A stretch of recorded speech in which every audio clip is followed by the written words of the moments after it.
Kerala BJP ಅಧ್ಯಕ್ಷರಾಗಿ ನೇಮಕಗೊಂಡ ರಾಜೀವ್ ಚಂದ್ರಶೇಖರ್ ಅವರು ಬಿಜೆಪಿಯನ್ನ ಅಧಿಕಾರಕ್ಕೆ ತಂದ ಬಳಿಕವೇ ನಾನು ಇಳಿಯುವುದು ಎಂದು ಹೇಳಿದ್ದಾರೆ. ಕರ್ನಾಟಕದಿಂದ ರಾಜ್ಯಸಭೆ ಸದಸ್ಯರಾಗಿರುವ ರಾಜೀವ್ ಚಂದ್ರಶೇಖರ್ ಅವರು ವಿದ್ಯುನ್ಮಾನ ಮಾಹಿತಿ ತಂತ್ರಜ್ಞಾನ ಹಾಗೂ ಕೌಶಲ್ಯಾಭಿವೃದ್ಧಿಯ ಮಾಜಿ ಸಚಿವರಾಗಿದ್ದವರು.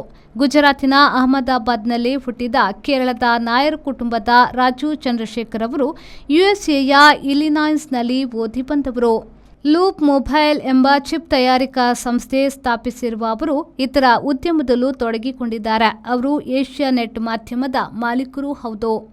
ಕೇರಳ ಬಿಜೆಪಿಯ ಹೊಸ ಅಧ್ಯಕ್ಷರಾಗಿ ಅವರೀಗ ನೇಮಕಗೊಂಡಿದ್ದಾರೆ. ಬಿಜೆಪಿಗೆ ಕಬ್ಬಿಣದ ಕಡಲಿಯಾಗಿರುವ ರಾಜ್ಯ Kerala.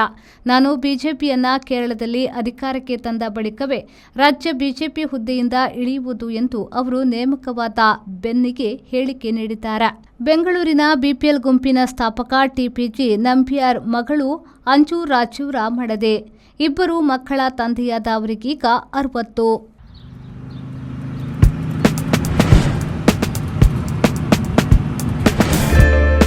Park with ease at Ajanta Business Center with security access and convenience at your fingertips.